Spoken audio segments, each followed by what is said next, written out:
तो हेलो दोस्तों, आप देख रहे हैं मूवी एक्सपर्ट और मैं एक्सप्लेन करने वाला हूं शाहरुख खान की नई मूवी पठान को 2023 में रिलीज़ हुई है। तो 4 साल के लंबे ब्रेक के बाद शाहरुख खान एक नई मूवी में देखे जा रहे हैं। उन्होंने 4 साल बाद दोबारा कमबैक करके बड़े पर्दे पर आग लगा दी है।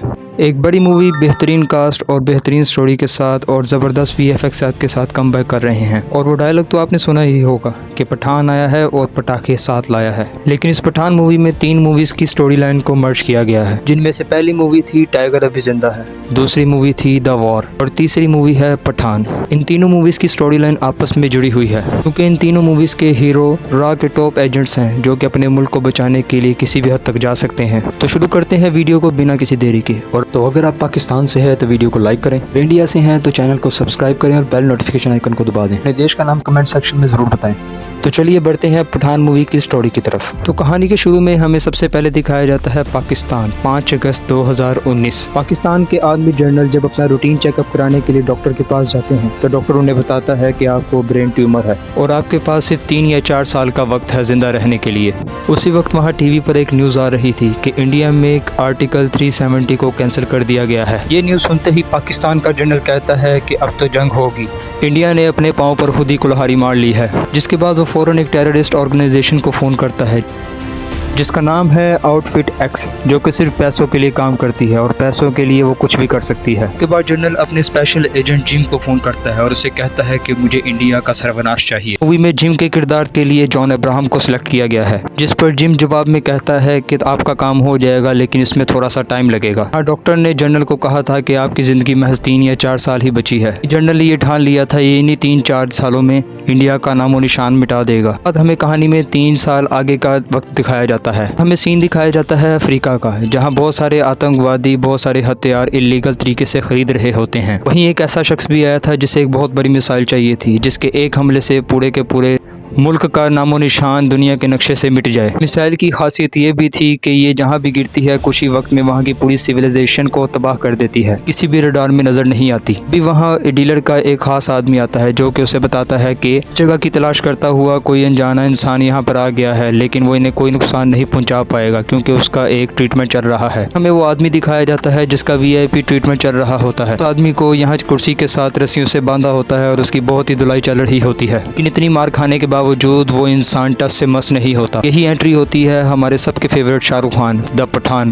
की। डीलर के पास मिसाइल खरीदने आया हुआ इंसान भी शाहरुख खान से पूछता है, पठान तुम बच कैसे गए, तुम्हें तो जिम ने मरवा दिया था। ये सब तो पठान की चाल का एक हिस्सा था, क्योंकि इसने पहले ही अपने हाथों को रस्सियों से खोल लिया था। अपने हाथों को खोलकर वो इसके तमाम साथियों को मार देता है और डीलर के पास आए इंसान से एक ही सवाल पूछता है कि रुबाई किधर है। 4 साल बाद शाहरुख खान ने कमबैक किया है तो एक्शन सीक्वेंस तो ऐसा होगा कि देखकर मजा आ जाएगा। उसके बाद पठान अपने हेलीकॉप्टर में बैठता है जिसमें बहुत बड़ी मशीन गन लगी होती है, जिससे ये सारी जगह को तबाह बर्बाद कर देता है और उस आदमी को अपने साथ लेकर चला जाता है। इसके बाद सीन शिफ्ट होता है और हमें न्यू दिल्ली दिखाया जाता है, जहाँ की ऑपरेशन लीड दिखाई जाती है, जिनका वैसे नाम तो डिम्पल खन्ना है, लेकिन यहाँ इन्हें मिस के नाम से सारी मूवी में बुलाया जा रहा है। इन्हें अपने एक सैटेलाइट से पता चलता है कि इन्हें रुबाई मिल गई है, फ्रांस के किसी रेलवे स्टेशन पर मौजूद है। मैम को रुबाई से बहुत पुराना हिसाब चुकता करना था, जिसकी वजह से फौरन अपने चार्टर प्लेन में बैठकर उसे पकड़ने के लिए वहाँ से रवाना हो जाती है। मैम के पास बैठा एक एजेंट उससे पूछता है क्या रुबाई का ताल्लुक पठान से है, जिसके जवाब में मैम कहती हैं कि तुम पठान के बारे में जानते ही क्या हो। के जवाब में वो एजेंट कहता है कि मैं उन्हें जानता तो नहीं हूँ, लेकिन उनके किस्से सुने हैं और इनका नाम जहाँ भी लिया जाता है तो लोग सहम जाते हैं। तो क्या मैं जान सकता हूँ कि पठान में ऐसी क्या बात है कि लोग जब भी इसका नाम सुनते हैं तो कांप जाते हैं। यहाँ से आगे मैम हमें बाकी तमाम स्टोरी सुनाती है फ्लैशबैक की पठान के बारे में। पठान ने एक सीक्रेट ऑपरेशन में एक पूरी फैमिली को अपनी जान पर खेल के अकेले ही बचाया था। इस कोशिश में ये बहुत ज्यादा इंजर्ड हो जाता है। इसके बाद उसे दिल्ली की एक सीक्रेट हॉस्पिटैलिटी में भेजा गया था। मैन जब उनसे मिलने आती है तो हमें पता चलता है कि उन्होंने पूरी तरीके से रिकवर कर लिया है और वो अगले मिशन के लिए तैयार हैं। और इस अगले मिशन का नाम है जोकर। पठान का मानना था कि हमारा हिंदुस्तान नए नए खतरों से रोज घिरा रहता है। इसी के साथ हमारे कुछ ऐसे जवान भी हैं जिन्हें बहुत अंडर एस्टिमेट किया जा रहा है, और मैं अगर इन सबको अपने साथ मिलाकर अपनी एक सीक्रेट टीम बना लूँ तो इन तमाम खतरों का सामना बड़ी आसानी से कर सकता हूँ। इस पर डिम्पल मैडम उनसे कहती हैं कि तुम्हें पता है मुझे इस सब के लिए कितनी परमिशन लेनी पड़ेगी और अब उनकी रिटायरमेंट का टाइम भी नजदीक आ गया है। इस पर पठान इन्हें अप्लाई करता है कि देश के लिए करना उनका फ़र्ज़ है, जिस पर डिम्पल मैम मान जाती हैं। इसके बाद हमें वहाँ की एक सीक्रेट फैसिलिटी दिखाई जाती है जहाँ जोकर ऑपरेशन की तमाम सीक्रेट टीम दिखाई जाती है। वही एंट्री होती है वॉर मूवी से आशुतोष राणा जी की, यानी कि वॉर मूवी से सुनील लोथरा जी की। का मानना ये था कि ये टीम सिर्फ वेस्ट ऑफ टाइम है, इन्हें भी पता भी कुछ नहीं है कि असली मिशन होते क्या हैं।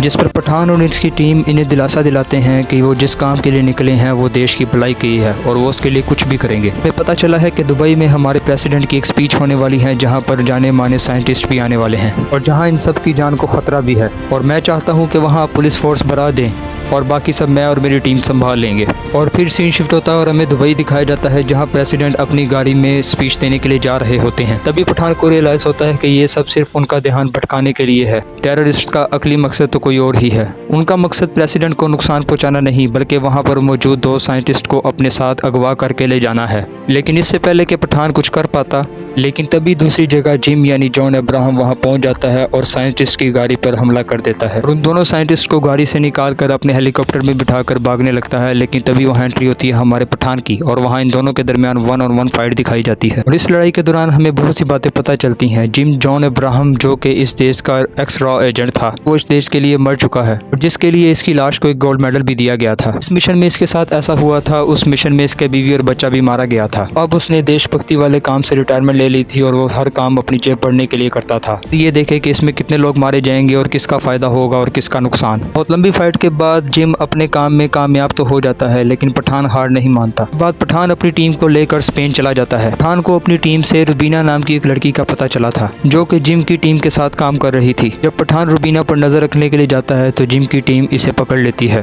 लेकिन जॉन अब्राहम अपनी टीम से कहता है कि पठान को मार डाले और खुद वहाँ पर अपने हेलीकॉप्टर में बैठकर निकल जाता है। उसके वहाँ से जाते ही वहाँ के हालात बदल जाते हैं क्योंकि रुबीना पठान के साथ मिलकर जिम के सारे साथियों को मार देते हैं। कहती है कि जैसे तुम एक सोल्जर हो और जिम का खात्मा करने के लिए यहाँ आए हो, वैसे मैं भी ISI एजेंट हूँ। इनके साथ 1 साल से अंडरकवर एजेंट होकर काम कर रही हूँ। बाद ये दोनों मिलकर जिम को पकड़ने का प्लान बनाने लगते हैं। इसके बाद रुबीना इसे बताती है कि जिम अपनी अगली डिलीवरी अगले हफ्ते लेने वाला है। इसका नाम है रक्त बीज, जो कि एक ऐसा केमिकल है कि अगर वो हवा में फैल गया तो पूरी की पूरी इंसानियत को खत्म कर सकता है। इस रक्त बीज को हासिल करने के लिए दोनों रशिया पहुँचते हैं। वहाँ पहुँचकर इनके सामने इनकी सबसे बड़ी चुनौती आती है जो कि था एक वॉल्ट, जिसे ना तो बम की मदद से तोड़ा जा सकता था ना लेजर से काटा जा सकता था। इसे खोलने का सिर्फ एक ही तरीका था, वो था इसका ताला और इसकी चाबी। और ये दोनों चीजें रशिया के 2 अलग अलग ऑफिसर्स के पास थीं। आने के लिए पठान को इनमें से एक ऑफिसर के पास भेज देते हैं। ऑफिसर को पटाकर इसके फिंगरप्रिंट्स ले आती है। दूसरी तरफ पठान खुद कैरल मैडम के पास जाता है जो कि रशिया की एक ऑफिसर थी। इन दोनों के फिंगरप्रिंट्स मिल जाने के बाद तो अगला काम था कि इन्हीं के ऑफिस से ताला और चाबी को चुराने के लिए इन दोनों ने उन ऑफिसर्स के फिंगरप्रिंट्स चुराए थे। लेकिन बहुत मुशक्कत के बाद ये फाइनली इस चोरी में कामयाब हो जाते हैं और वहाँ से निकाल लाते हैं रक्त बीज। वहाँ एक गड़बड़ हो जाती है क्योंकि रुबई के ISI एजेंट थी, पठान को धोखा दे देती है। हमें फ्लैशबैक दिखाया जाता है। जिम रुबई को एक काम देता है, कहता पठान के साथ मिलकर रक्त बीज चुराने का। शिफ्ट होता है और हमें रशिया की एक जेल दिखाई जाती है। हमें पता चलता है कि पठान को कैद कर लिया गया था उस चोरी के बाद। डिम्पल मैडम आती है और उनसे कहती है कि ये हमारा एजेंट नहीं है, इसे गोली मार दी जाए। इस पर पठान सोचता है कि मैं तो अपने देश के लिए काम कर रहा था, लेकिन आज मेरी ही जिंदगी की कोई वैल्यू नहीं है, मुझे ये लोग जानने से इनकार कर रहे हैं। बाद पठान को उनके मेन जेल में ट्रांसफर करने का ऑर्डर दिया जाता है। मेन जेल ले जाते हुए पठान पर कई गुंडों के साथ हमले कराए जाते हैं। पहले तो पठान की बहुत धुलाई होती है, लेकिन वहाँ एक जबरदस्त कैमियो होता है सलमान खान का, यानी हमारे टाइगर का। इंडिया फिल्म इंडस्ट्री के 2 सबसे बड़े सुपरस्टार अब एक साथ हैं तो जबरदस्त फाइट तो बनती है। 15-20 मिनट की लंबी लड़ाई के पहले तो पठान के साथ मिलकर वहाँ का हर चीज फोड़ फाड़ देते हैं और जाते वक्त पठान से कहते हैं कि मरना मत, एक और बहुत बड़ा मिशन है जहाँ मुझे तुम्हारी जरूरत पड़ेगी। भाई लोग तुम समझ जाओ,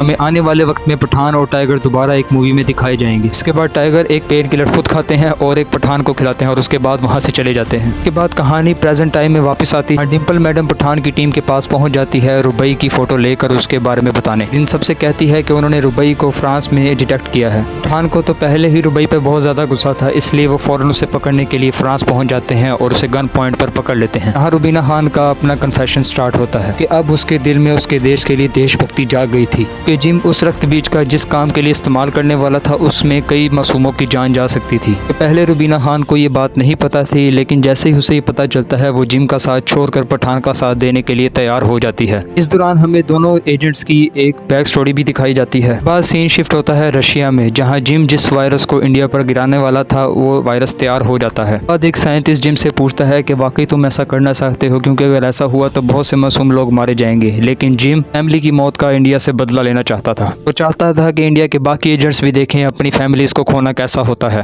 तभी वहाँ पठान और रुबई जी की एंट्री हो जाती है और वहाँ बहुत जबरदस्त फाइट होती है। जिम के पास जो वायरस के 2 गोले थे उनमें से एक गोला तो जिम अपने साथ ले जाता है, लेकिन दूसरा गोला पठान पकड़ लेता है। वह पठान उसमें से एक गोले को लेकर लैब ले जाता है और उसका एंटीडोट बनाने के लिए कोशिश करता है, लेकिन उसे खोलते ही पता चलता है कि इसमें कोई वायरस तो था ही नहीं, सिर्फ पानी था। भी वहाँ जिम भैया का एक वीडियो कॉल आता है जो कि इन्हें बताता है कि इस ऑर्ब को यानी इस गोले को 3 लेयर्स में बनाया गया था। इस गोले को क्रैक करते ही इसमें मौजूद पहली लेयर में जो वायरस था वो वहाँ के एनवायरनमेंट में फैल गया था। लेयर नंबर 2 में एक ओपन एयर वैक्यूम था कि इस वायरस को दूर तक स्प्रेड करने में मदद करता है। तीसरी लेयर में पानी था ताकि जब आप मरने लगो तो इस पानी को पी के मर जाओ। जिम इन सबको बताता है कि अगर इस वायरस को बॉडी में इंजेक्ट कर दिया जाए तो इससे जो दर्द होगा उस दर्द को पाकर वो इंसान मरने की दुआ करेगा। कुछ देर में वहाँ मौजूद सब लोगों पर उस वायरस का असर देखा जा सकता है। हमें पता चलता है कि इस वायरस का नतीजा क्या होता है। वायरस जिसको भी इन्फेक्ट करता है उसकी 3 घंटों में मौत हो जाती है। कि अगर ये वायरस किसी शहर पर गिरा, कोई शख्स उस शहर से 3 घंटों के दौरान बाहर ना जा सका, वायरस उस शहर में मौजूद तमाम लोगों को 3 घंटों के अंदर अंदर मार डालेगा। क्योंकि अभी तक ये वायरस इस लैब के ग्लास कंटेनर के अंदर ही मौजूद था, इसलिए वो तमाम साइंटिस्ट उसको कुर्बान करने का फैसला करते हैं। वो सब जानते थे कि अगर उनमें से कोई भी एक उस ग्लास कंटेनर से बाहर गया तो ये वायरस पूरे इंडिया में फैल जाएगा और उनके देश को खतरा हो सकता है। कहानी आती है प्रेजेंट के टाइम में, जहाँ पठान भैया उस इंसान को लेकर वहाँ से भागे थे। इसके बाद पठान उस इंसान से पूछता है कि जिम उस वायरस का इस्तेमाल किस मुल्क में और किस शहर में करने वाला है। वो इंसान पठान को कहता है कि उसे ये तो नहीं पता कि वो वायरस कहाँ गिराने वाला है, लेकिन उसे ये पता है कि वो वायरस कहाँ से लॉन्च करने वाला है। वो जगह थी अफगानिस्तान। बाद पठान अपनी पूरी टीम के साथ फौरी तौर पर अफगानिस्तान पहुंच जाता है। हाँ, हमें देखने को मिलता है पाकिस्तान का वही जनरल जिसने 3 साल पहले जिम को वो कॉन्ट्रैक्ट दिया था इंडिया को तबाह करने का। इस वायरस की डिलीवरी लेने वो खुद यहाँ आया था, लेकिन तभी वहाँ जनरल को पता चलता है कि इससे इन्फेक्टेड लोग भी हमें अफगानिस्तान में मिले हैं, जिस पर जनरल गुस्सा हो जाते हैं। इसे कहते हैं कि तुमने तो कहा था कि ये वायरस सिर्फ मुझे मिलेगा, लेकिन ये वायरस तो बाकी जगहों पर भी फैल रहा है। पर जिम फौरन अपने आदमियों को उस जगह पर भेजता है जहाँ पर वायरस के असरात पाए जाते हैं, चेक करने के लिए कि ये वायरस को मुझसे पहले कोई कैसे इस्तेमाल कर सकता है। सब पठान की एक चाल थी। वही शहर था जिसकी मदद इसने बहुत साल पहले की थी, कि लोग पठान को अपनी फैमिली मानते थे और जिनकी मदद से उसने इन साथियों को पकड़कर उनके कपड़े पहनकर के पास जाने का फैसला करता है। वहाँ पहुँचते ही इन सब के दरमियान एक बहुत ही जबरदस्त और बहुत ही लंबी फाइट देखने को मिलती है। और रुबई यानी कि हमारी दीपिका पादुकोण भी पीछे नहीं रहती। उन्होंने भी KGF के रॉकी भाई की तरह बड़ी सी मशीन गन लेकर धड़